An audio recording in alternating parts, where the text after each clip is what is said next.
Hello everyone, my name is Divani Mishra and I welcome you to text book super coaching. तो text book super coaching में आप सभी का स्वागत है। तो प्लीज सभी लोग जल्दी से लाइव आ जाइए। शुरू करते अपने टॉपिक को जिसका नाम है porters model and IE matrix. जैसा कि मैंने आपको लास्ट सेशन में बताया था कि हम लोग मॉडल्स को यहाँ पे डिस्कस करेंगे। Okay, so let's start the class here with the Porter's model and IE matrix. साथ में पोर्टर्स जेनरिक स्ट्रेटजी को भी हम यहाँ पे समझेंगे। ओके, तो लेट्स स्टार्ट इट। तो जो स्टूडेंट्स नए हैं, students coming for the very first time, so please do join the Telegram group. ठीक है, टेलीग्राम ग्रुप को ज्वाइन कर लीजिए जो नए स्टूडेंट्स हैं। ओके, एंड इस नंबर पे आप बात कर सकते हैं regarding the subscription and yes you can use this coupon code that is दिव्यानियम फॉर द डिस्काउंट। ओके, तो ये वो कोड है जिसको आप यूज करके आपको डिस्काउंट मिल सकता है। Okay, so let's start the class here with the Porter's model and IE matrix. हम यहाँ पे पढ़ेंगे पोर्टर्स मॉडल को, साथ में आईई मैट्रिक्स के बारे में भी पढ़ते हैं। तो let's start with the very first part that is the porters 5 forces model. आपने सुना होगा और बहुत बार क्वेश्चंस भी यहाँ से पुट अप हुए हैं। ठीक है, तो बहुत इंपॉर्टेंट है। This session is very very important for all the you can से एग्जाम्स, राइट। तो चाहे वो नेट का एग्जाम हो, सेट का एग्जाम हो, तो पोर्टर्स के जो 5 फोर्सेस मॉडल हैं ये इंपॉर्टेंट है। So Porter's 5 forces is a model that identifies and analyzes the 5 competitive forces। Basically जो ये मॉडल है ये 5 अलग अलग, कहना चाहिए जो कॉम्पिटिटिव जो फोर्सेस हैं, राइट, उसको स्टडी करता है, बताता है कि क्या हमारे लिए क्या चीज़ ज़रूरी है। अगर आप एक बिजनेस को रन कर रहे हैं तो क्या चीज़ें ज़रूरी है, and shape every industry and help determine an industry's weakness and strength. तो ये हमें क्या करते हैं, किसी भी इंडस्ट्री की जो वीक पॉइंट्स हैं, दैट मीन्स जो उसके नेगेटिव पॉइंट्स हैं, जहाँ पे उसको क्या करना है, स्ट्रगल करना है, जहाँ पे उसको उसको बेटर करना है, उसकी वीकनेस को इम्प्रूव करना है, राइट। एंड द स्ट्रेंथ, जो स्ट्रेंथ है that is a positive part, हमें उसको और भी ज्यादा स्ट्रॉन्ग करना है, मजबूत करना है, right. That is about the strength and weakness. जब आपको पता चल जाती है that what are your weaknesses, what are your strengths, तो आप क्या करते हो, स्ट्रेंथ पे भी फोकस करते हो जिससे कि वो और ज्यादा अच्छा हो सके, और ज्यादा स्ट्रॉन्ग हो सके। और साथ में जब हम बात करते हैं वीकनेसेस की, तो वो क्या हो जाए, तो वीकनेस में आप क्या करते हो, उसमें इंप्रूवमेंट की कोशिश करते हो, trying to improve, right. So that is about the, you can say, the industry's weaknesses and strength. So 5 forces analysis is frequently used to identify an industry structure to determine the corporate strategy। जिससे आप क्या कर सके, corporate strategy को आप identify कर सको, determine कर सको, right। तो ये थे आपके पोर्टर्स के 5 force model. Porter's 5 forces analysis is the framework that helps analyzing the level of competition। तो हमें बताता है कि किस तरह का कंपटीशन देखने को मिल रहा है, क्या राइवलरी है, कितने कॉम्पिटिटर्स अवेलेबल है, राइट। उसकी वजह से आप पे क्या इन्फ्लुएंस आ सकता है with in a certain industry. एक सर्टेन इंडस्ट्री में, इंडस्ट्री और फर्म में क्या डिफरेंस है। इंडस्ट्री, अगर हम इंडस्ट्री की बात करते हैं, that is a macro concept, तो it means that is a group of firms. Individual है तो एक फर्म है, अगर सारे फर्म्स को आप एक साथ देखेंगे तो वो एक इंडस्ट्री बन जाता है, right.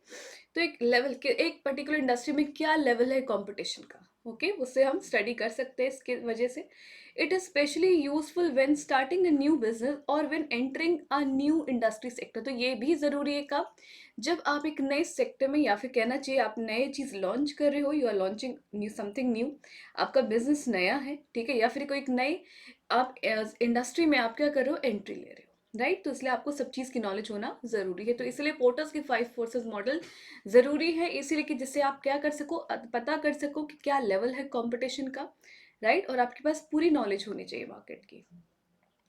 Now let's start with the 5 forces. ठीक है, ये फोर्सेस क्या है, basically the very first is a threat of new entrants. ठीक है, जो थ्रेट होता है जब एक नया एंटर, एक नया competitor is entering into the market. ठीक है, अब एक इंडस्ट्री में एक नया कॉम्पिटिटर आ जाता है तो उसकी वजह से क्या खतरा आपको है, राइट। तो threat you can say bargaining power of suppliers. Suppliers जो क्या करते हैं, those who are supplying with the products, ठीक है, जो कि बिजनेसेस को प्रोडक्ट्स देते हैं या फिर रॉ मटेरियल्स हम कह सकते हैं, राइट। तो that is the bargaining power, कितना बार्गेन कर सकते हैं, कितने सप्लायर्स पावरफुल हैं, ओके, या फिर कितने सप्लायर्स हैं, how many suppliers are available, कितने सप्लायर्स हैं, थोड़े से सप्लायर्स हैं, ज्यादा सप्लायर्स हैं, etcetera. Then comes the third part, bargaining power of the buyers. जो बायर्स हैं, ठीक है, जो खरीदार हैं, राइट, तो उनकी bargaining power, right, that is again influencing a lot. And threat of substitute products और सर्विसेज। ठीक है, कितने सब्सटीट्यूट्स, कितने आपके जैसे, ठीक है, क्लोज सब्सटीट्यूट्स आर अवेलेबल, जो आपके बाकी के जो कॉम्पिटिटर्स जो कि सेम प्रोडक्ट्स आप मार्केट में लॉन्च कर रहे, they are coming up, they are bringing the same products, right.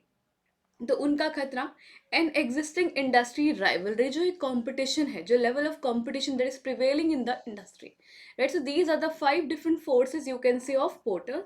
तो इस डायग्राम से आप समझ सकते हैं, the very first is the threat of entry, जब एक नया एंट्रेंट आता है, ठीक है, नई एक आपका कॉम्पिटिटर आ रहा है, ठीक है। The second is the bargaining power of buyers, right. Then comes the threat of substitutes, आप कह सकते हो, third party test, okay. Then fourth is a bargaining power of suppliers and the fifth is the industry rivalry. So ये हैं आपके 5 forces and let's now read them in detail. इनको detail में आप समझते हैं one by one. The very first is a threat of new entrants. जब हम बात करते हैं न्यू एंट्रेंट्स की, ठीक है, एक न्यू कमर, राइट, जो एक मार्केट में जो एक अभी अभी आया है, आपका कॉम्पिटिटर है. So new entrant in an industry bring new capacity and the desire to gain market share. Obviously अगर एक नया मार्केट में एंट्रेंट है, ठीक है, नया फर्म है, so obviously it will also be offering products, वो भी एक प्रोडक्ट्स लेके आएगा, कुछ लेकर आएगा प्रोडक्ट्स, ठीक है, जो कि क्या करेगा, and he will try to make the market share, ठीक है, वो क्या करेगा, गेन करना चाहेगा मार्केट शेयर, वो चाहेगा कि वो मार्केट को कैप्चर कर सके, right. The seriousness of the threat depends on the barriers to enter a certain industry. तो बेसिकली जो सीरियसनेस है इस थ्रेट की, राइट, वो किस पे डिपेंड करती है, बैरियर्स. आपने पढ़ा होगा, you must have studied in the forms of market. जब हम मार्केट के फॉर्म्स पढ़ते हैं इकोनॉमिक्स में, तो वहाँ पे क्या होता है, कई मार्केट फॉर्म्स में क्या there are barriers to enter, है ना, एंट्री नहीं दी जाती है, राइट. और कहीं पे क्या होता है, वहां पे बिल्कुल भी एंट्री होती है, कहीं पे नहीं भी होती है, ठीक है. Freedom to enter and exit कहाँ पे होती है, in the case of the perfect competition market. Perfect में होती है, मोनोपोलिस्टिक कंपटीशन में देयर इज दैट, ठीक है. बट हम जब बात करते हैं ओलिगोपोलिस में, तो वहां पर कहीं ना कहीं आर्टिफिशियल रिस्ट्रिक्शंस आ गए, ठीक है. और मोनोपोली में तो कोई भी वहां पे अलाउड ही नहीं होता न्यू एंट्रेंट, ओके. तो वहां पे बहुत ज्यादा बैरियर्स होते हैं, लीगल बैरियर्स आ गए. The higher these barriers to entry, the smaller the threat of the existing player. तो जितने ज़्यादा, कहना चाहिए, जितने ज़्यादा बैरियर्स होंगे एंट्री में, राइट, तो इट मीन्स वहाँ पे रिस्ट्रिक्शंस होंगी, ठीक है. Restriction smaller the threat of the existing player. So obviously उनको पता है कि कोई भी नया कॉम्पिटिटर नहीं आएगा, है ना. और अगर बैरियर्स नहीं होंगे, बैरियर्स कम होंगे, तो व्हाट विल हैपन, ये थ्रेट ज़्यादा हो जाएगा. So barriers to entry are the need of the economies of scale, ठीक है. तो ये क्या है, जो बैरियर्स टू एंट्री क्या है, economies of scale. Economies of scale में क्या होता है, जब आप कोई भी प्रोडक्ट एक बहुत ज़्यादा क्वांटिटी में बनाते हैं, whenever you are producing a good in large quantities, ठीक है, तो वहाँ पे क्या होता है, जो पर यूनिट कॉस्ट होती है दैट डिक्लाइन, ठीक है, दैट इज रिड्यूसिंग, आप कह सकते हो. तो जो पर यूनिट कॉस्ट रहेगी वो क्या होता है, वो कम होने लग जाती है जब आप बल्क में कोई चीज़ प्रोड्यूस करते हैं, okay. That is about the economies of scale. High customer loyalty for the existing brands, ठीक है, जो एग्जिस्टिंग ब्रांड्स है, जो कस्टमर की जो लॉयल्टी है. और large capital requirements. Capital requirements किस चीज़ के लिए चाहिए होते हैं, मे बी इन्वेस्टमेंट आप कर रहे हो for the research and development etcetera, right. तो यहाँ पे लिख सकते हैं रिसर्च एंड डेवलपमेंट में जो इन्वेस्टमेंट है, right. So this is all about the very first force of the porter here. Porter model का पहला ये फोर्स है, that is threat of new entrants. फिर आता है बार्गेनिंग पावर ऑफ सप्लायर्स, ठीक है, जो बार्गेनिंग पावर है सप्लायर्स की. तो सप्लायर्स को इनपुट मार्केट भी हम कहते हैं, okay. This force analyzes how much power and control a company's supplier has over the potential to raise its prices or to reduce the quality of the purchased goods and services. तो basically जब भी हम बात करते हैं bargaining power of suppliers, तो suppliers की जो बार्गेनिंग पावर है वो क्या है, actually it is exerting pressure किस पे, बिजनेस पे, ठीक है, जिससे कि वो क्या कर सके, वो प्राइसेस को इंक्रीज कर सके, है ना. प्राइसेस बढ़ाएगा तो क्वालिटी, ठीक है, किस तरीके से कहीं वो क्वालिटी रिड्यूस ना करे, तो इस आपको ये सब चीज़ें देखनी पड़ती है, राइट. तो उसमें क्या हो जाए, रेट्स इट्स प्राइस, अगर प्राइस को बढ़ाएगा, क्वालिटी को कम करेगा, इसकी वजह से क्या होगा, इम्पैक्ट देखने को मिलेगा बिजनेस को, ठीक है. They have to suffer which in turn would lower an industry's profitability potential, जो कि क्या करेगा, मार्केट जो इंडस्ट्रीज के प्रॉफिट्स को रिड्यूस कर सकता है. The concentration of the supplies and the availability of the substitute supplies are important factors in determining the supplier path. जब हम बात करते हैं कि कितने supplies है, how many supplies are actually there in the market, come supplies है, ज़्यादा supplies है, if supplies are more, ठीक है, कि बहुत सारे हैं तो obviously उनकी पार कम हो जाएगी. And yes, if there are less supplies in the market, तो क्या होगा, वहाँ पे उनकी पार ज़्यादा हो जाएगी. The fewer they are the more power they have, ठीक है, कम लोग होंगे तो ज़्यादा पावरफुल हो जाएंगे. Businesses are in a better position when there are a multitude of supplies. Supplier ज़्यादा है तो ऑब्वियसली तो क्या करेगा वो, इतना ज़्यादा जो बिजनेसेस हैं उनको ज़्यादा प्रेशर एक्सर्ट नहीं कर पाएगा, राइट. तो this is about the bargaining power of suppliers, input market. Okay, तो ये थे आपके दो forces. Moving on to the third force here, that is the bargaining power of buyers. अब हम बात करते हैं बायर्स की, output market. The bargaining powers of buyer is also described as a market of outputs. ठीक है, market of inputs क्या होता है, that is the supplier, and markets of output is the buyer. ठीक है, इसको बायर्स के लिए हम यहाँ पे यूज करते हैं ये टर्म को. This force analysis to what extent the customers are able to put the company under pressure. कितना ज्यादा एक बायर, ठीक है, वो एक्सर्ट कर सकता है प्रेशर एक फर्म पे, ठीक है, which also affects the customer sensitivity to price change. अब बायर क्या चाहेगा, what do you think, if let's say you are a buyer तो you want good quality, quality should be high, है ना, आप चाहते हैं क्वालिटी ज़्यादा अच्छी हो, प्राइसेस कम हो. And in the case of suppliers what was it, जब हम बात करते हैं सप्लायर्स के केस में, तो सप्लायर्स के केस में क्या था, वो अपनी प्राइसेस को तो इंक्रीज करेगा but he could reduce the quality. ठीक है, वहाँ पे क्वालिटी को रिड्यूस कर सकता है. The customers have a lot of power when there are not many of them, and when customers have many alternatives to buy from. ठीक है, moreover, it should be easy from them to switch from one company to another. If there are substitutes available, so obviously customer क्या करेगा, वो एक जगह से दूसरे substitutes पे जा सकता है. So buying power is low. However, when customer purchase product is small quantity, जो buying power है, और ये कम हो जाएगी कब, जब वो कम क्वांटिटी में प्रोडक्ट्स खरीदेगा, act independently, and when the seller's product is very different from any of its competitor, या फिर product is highly differentiated. ठीक है, इसके close substitutes available है ही नहीं मार्केट में. फिर बात करते हैं, companies can take measures to reduce the buyer power by for implementing the loyalty programs or differentiating their products and services. ठीक है, तो यहाँ पे क्या कर सकती है, जो कंपनीज हैं वो किस हद तक बाइंग पावर को, जो बायर्स की जो पावर है, ठीक है, उसको रिड्यूस कर सकती है. वो कैसे, अगर वो एक नया प्रोडक्ट लेकर आते हैं that is highly you can से डिफरेंट, ठीक है, इसमें यूनिकनेस है. डिफरेंशिएटेड का मतलब होता है कुछ यूनिकनेस, ठीक है, यूनिक फीचर्स है उसमें, ठीक है, बिल्कुल अलग है वो product, that is highly you can से डिफरेंशिएटेड. ठीक है, हेट्रोजेनस भी आप कह सकते हैं. ठीक है, या फिर कोई भी कंपनी क्या करे, कोई लॉयल्टी प्रोग्राम्स लेके आए तो इसकी वजह से उनकी जो बार्गेनिंग पावर है, ठीक है, बायर्स की जो पावर है वो रिड्यूस हो सकती है. ठीक है, कुछ एक्सटेंट तक. फिर बात करते हैं the fourth part, that is the threat of substitute products. ठीक है, जो थ्रेट है सब्स्टिट्यूट प्रोडक्ट्स का, उसके बारे में बात करते हैं. सब्स्टिट्यूट्स मीनिंग जो और ऑल्टरनेटिव्स हैं, ठीक है, जो चॉइसेस अवेलेबल है. मान लीजिए आपको एक राइटिंग पेन चाहिए, तो there are so many you can say products available, बहुत सारे आपको अलग अलग कंपनीज के पेन मिल जाएंगे मार्केट में. Okay, the existence of the product outside of the realm, that is the area of interest और नॉलेज. मतलब आपकी नॉलेज से बाहर जो चीज़ें हैं, ठीक है, of the common product boundaries increases the propensity of the customers to switch to the alternatives. If you having idea, तो आप क्या कर सकते हो, आप अलग अलग प्रोडक्ट्स को एक्सप्लोर कर सकते हो, चेक कर सकते हो. In order to discover these alternatives, one should look beyond similar products that are branded differently by the competitors. Sorry. तो यहाँ पे आप कह सकते हो, अगर कोई भी एक बायर है, ठीक है, अगर उसको पता है कि यस मार्केट में और भी सब्स्टिट्यूट्स हैं, तो वो हर किसी को चेक करके ही क्या करेगा, accordingly he will be purchasing the product. Okay, तो यहाँ पे कहते हैं कि डिस्कवर करने चाहिए जो ऑल्टरनेटिव्स है. ऑल्टरनेटिव्स मतलब जो चॉइसेस अवेलेबल हैं. ठीक है, आपको let's say you have to purchase a dress, तो there are so many shops, there are so many stores, you can say आप वहाँ पे विजिट कर सकते हो एंड यू कैन परचेज, है ना, जहाँ पे आपको लगे that quality is better, prices are less. Okay, instead every product that serves a similar need for the customer should be taken into account. मतलब similar products को एक बार आप चेक कर लीजिए, right? That is a threat of substitute. अगर यहाँ पे आपकी शॉप में पसंद नहीं आएगा तो maybe the customer can switch to some other, right. तो एक जगह से दूसरी जगह वो जा सकते हैं. ओके, तो ये होता है खतरा किस चीज़ का, सब्स्टिट्यूट्स प्रोडक्ट का, क्लोज सब्स्टिट्यूट्स होने का. अगर क्लोज सब्स्टिट्यूट्स नहीं होगा तो क्या होगा उसमें, तो थ्रेट नहीं रहेगा फिर. ओके, फिर बात करते हैं the fifth force here, that is a rivalry among existing competitors. This force examines how intense the current competition is in the marketplace. कितना ज़्यादा current competition देखा जाता है, which is determined by the number of existing competitors and what each competitor is capable of doing. Right, competitors it means rivals.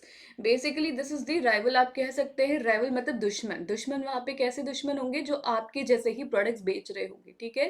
The people और you can say the sellers, the producers who are making similar products, so they are considered to be rivals, they are considered to be competitors. Competition है वहां पे.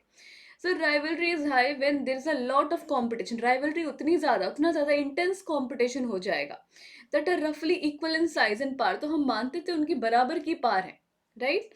When the industry is growing slowly, जब धीरे धीरे industry grow कर रही है, expand कर रही है, and when customers can easily switch to the competitors offering for little cost. So obviously जो आपके बहुत सारे मार्केट में, let's say in a market there are so many sellers, बहुत सारे सेलर्स अवेलेबल हैं.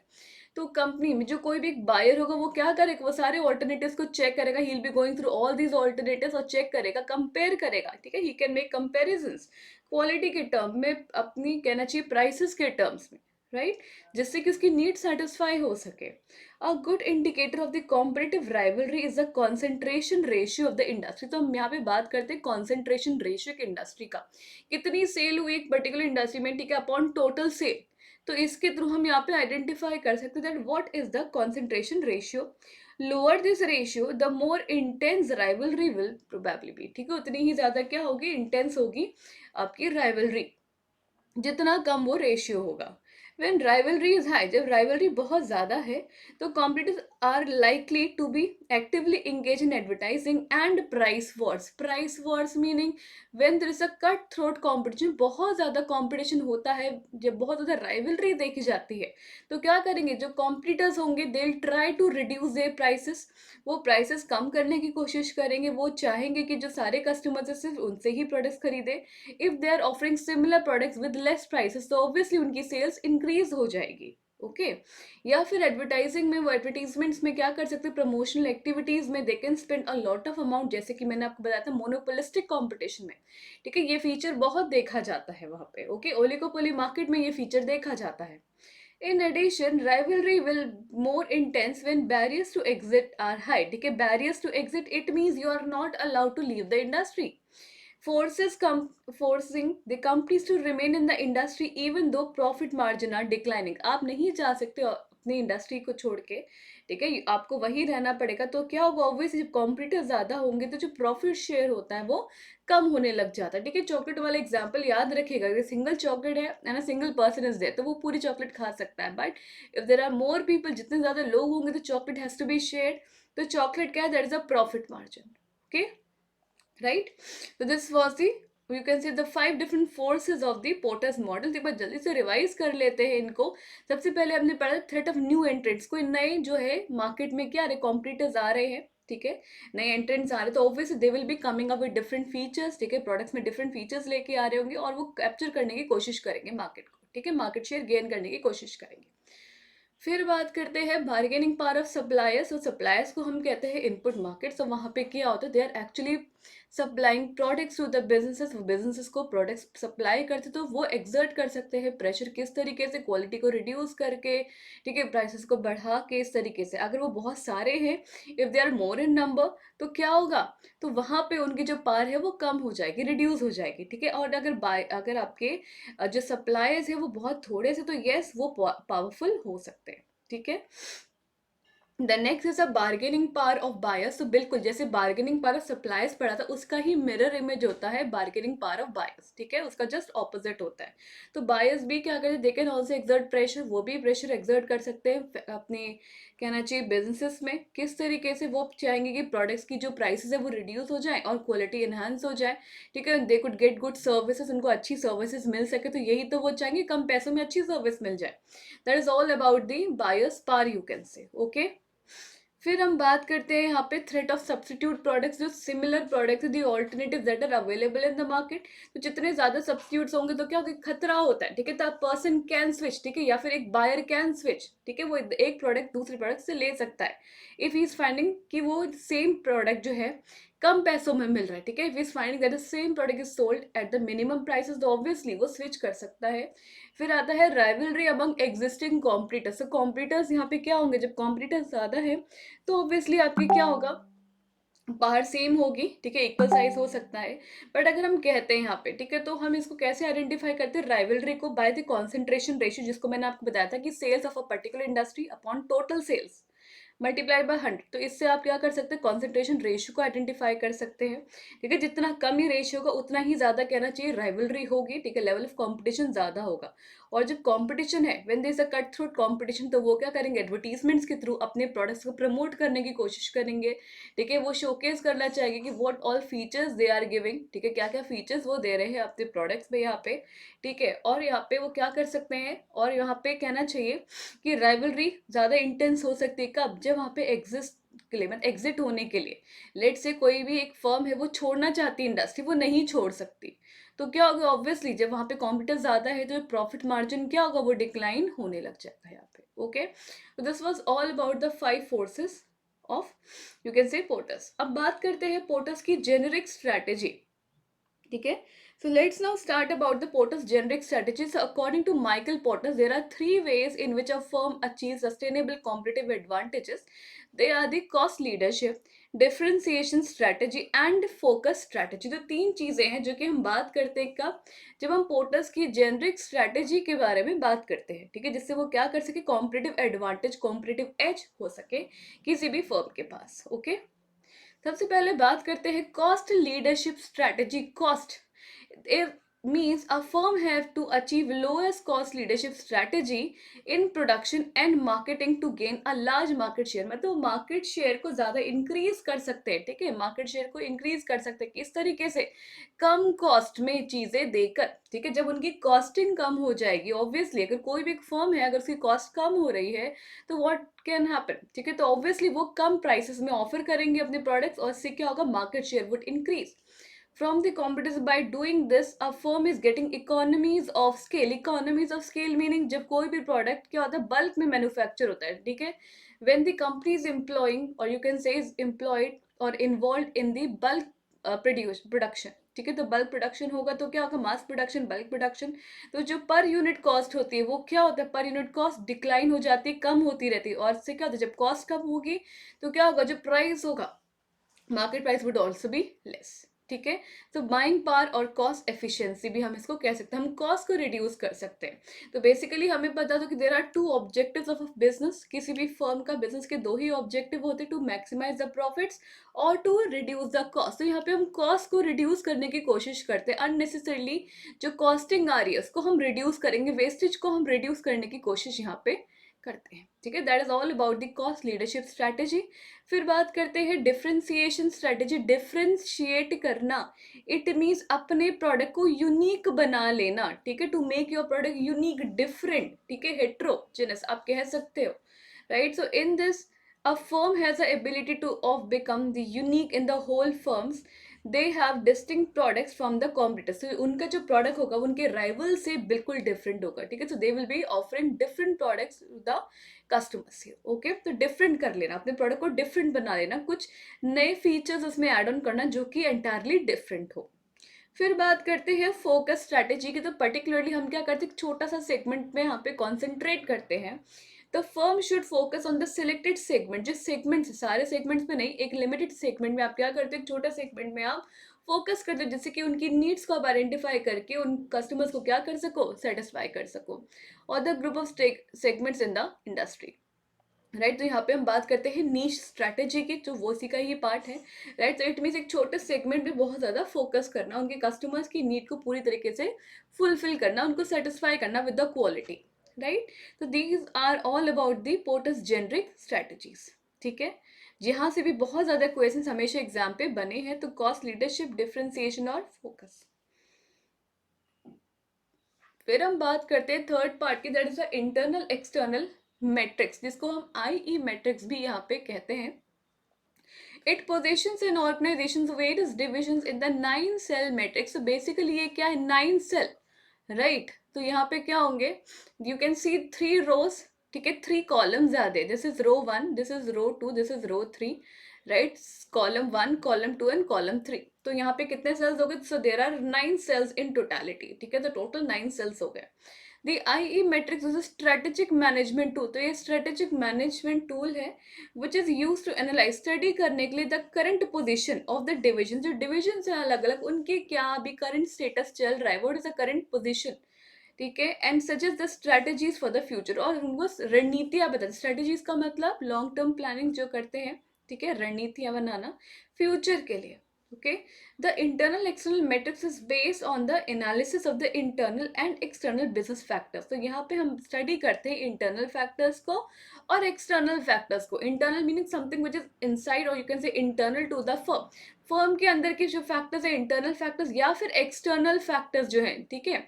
पेस्टल याद रखिएगा, ठीक है, just remember the term pastel, political, economical, social, technical, legal and environmental, ठीक है। तो फैक्टर्स जो कि क्या करते हैं, कहीं ना कहीं अफेक्ट करते हैं, right, which are combined into one suggestive model. तो यहाँ पे हम क्या करेंगे, इंटरनल बिजनेस फैक्टर्स को और एक्सटर्नल बिजनेस फैक्टर्स को एक साथ हम देखते हैं। The internal external matrix is based on the two की डायमेंशंस। पहला आता है IFE, टोटल वेटेड स्कोर्स, ठीक है, जो कि हम एक्स एक्सिस में देखते हैं। The x axis we could see the IFE। IFE meaning internal factor evaluation, और EFE क्या होता है, एक्सटर्नल फैक्टर इवैल्यूएशन, जो हमने भी बात करी कि जब भी हम IE मैट्रिक्स के बारे में बात करते हैं, इंटरनल फैक्टर्स और एक्सटर्नल फैक्टर्स को we are actually considering here, ठीक है, उनको कंसिडर करते हैं, राइट। तो यहाँ पे हम देखते हैं, हम, ठीक है, इस पर्टिकुलर डायग्राम से इट विल बी क्लियर। तो जब भी हम बात करते हैं यहाँ पे, ठीक है, so here you can see the external factor evaluation total weighted score, right, जिसको हम कहते हैं EFE, राइट। यहाँ पे है internal factor evaluation total weighted score, this is the IFE, ठीक है, this is IFE, this is EFE। तो यहाँ पे देर आर 9 डिफरेंट सेल्स, ठीक है, you can see here growth and build, growth and build, ठीक है, hold and maintain, grow and build, ठीक है, average, loser, hold, maintain, harvest, divest, ठीक है। तो हमें अलग अलग क्या बताता है, करंट पोजीशन हमें बताता है पर्टिकुलर डिवीजन के लिए, राइट, कि करंट स्टेटस क्या है, क्या हमें स्ट्रैटेजीज बनानी चाहिए इनके अकॉर्डिंग, राइट। तो the internal external matrix is similar to the BCG matrix. ये BCG मैट्रिक्स की तरह ही होता है, ठीक है, is that both you can say tools involve plotting the organisation division in a systematic diagram. एक सिस्टमैटिक डायग्राम के फॉर्म में आप अलग डिविजन्स के करंट पोजीशंस को आप चेक कर सकते हो कि अभी क्या पोजीशन चल रही है, क्या करना चाहिए, ठीक है। That is why they both are said to be portfolio matrices. तो IE मैट्रिक्स को भी हम पोर्टफोलियो मैट्रिक्स बताते हैं कि हमें कितना इन्वेस्ट करना चाहिए या फिर इन्वेस्टमेंट नहीं करना चाहिए, रोक देना चाहिए इन्वेस्टमेंट, राइट। तो ये है, इनके बारे में पढ़ते कि ये है क्या चीजें। होल्ड स्ट्रेटेजी क्या है, in the it is a hypothetical scenario, ठीक है, हाइपोथेटिकल सिनेरियो है, assumption आप ले सकते हैं, holding the corporation decides to keep operating as normal in an effort to maintain the status quo. Status quo का मतलब होता है यथास्थिति बनाए रखना, ठीक है, होल्ड कर लेना, होल्ड मेंटेन, ठीक है। अभी ना तो आप इन्वेस्टमेंट करेंगे ना डाइवेस्टमेंट करेंगे, अभी आप होल्ड स्टेज में हैं, ओके। फिर आप बात करते हैं बिल्ड की, राइट। तो कंपनीज में decide to increase the investment, आप यहाँ पे इंक्रीज करने चाहते हो अपने इन्वेस्टमेंट को, बिल्ड एंड ग्रो, ठीक है, आप इसको कह सकते हैं बिल्ड एंड ग्रो। तो ऑब्वियसली जब आप ग्रो करना चाहेंगे, व्हेन यू आर इन्वॉल्विंग और यू वांट टू ग्रो, तो क्या होगा, obviously investment is are required, तो इन्वेस्टमेंट्स आप करेंगे order to either maintain the market share of a star performer or turn a question mark into star performer। तो obviously आप कुछ नए फीचर्स ऐड ऑन करना चाहेंगे, तो here heavy investments are required, ठीक है, this is a build and grow strategy. फिर आता है harvest strategy, the method that aims to maximise the earnings. हम यहाँ पे कोशिश करते हैं कि हम अपने प्रॉफिट्स को क्या कर सकें, हम यहाँ पे इंक्रीज कर सकें। तो कैसे इसको इंक्रीज करेंगे, कॉस्ट को रिड्यूस करके, मे बी कुछ प्रोडक्ट्स को हम बनाना बंद कर देंगे, maybe we could stop giving services, ठीक है, कहीं कहीं एरियाज में हम स्टॉप कर सकते हैं अपने सर्विसेज को। इट मीन्स ओवरऑल जब कॉस्ट कम होगी तो ऑब्वियसली प्रॉफिट मार्जिन आपके बढ़ने शुरू हो जाएंगे, ठीक है, by maximising the utilisation of the cash flow produced by the eventual sales of the product. This is about the harvest part, and the last is the divest. So this is a strategy with economic, political and moral implications. Another possible call is a disposal of the business, existing business। तो आप क्या करते हो, वहाँ पे चीज़ें अगर तो डिस्पोज करने की कोशिश करते हो, जिससे कि आपको क्या हो सके, you can get some amount जिसको आप कहीं और डिविजन्स में लगा सको, ठीक है। This is about the divestment part, okay. तो मैंने आपसे कहा था कि एक मैं यूनिक क्वेश्चन लेके आऊंगी, PYQ ये है, ठीक है, आप ट्राई करिए इसको सॉल्व करने की। तो क्वेश्चन कहता है coordinate of dash in the space matrix a defensive profile. तो यहाँ पे आपको चार ऑप्शंस में से बताना कि क्या कोऑर्डिनेट हो सकते हैं एक डिफेंसिव प्रोफाइल के, ठीक है।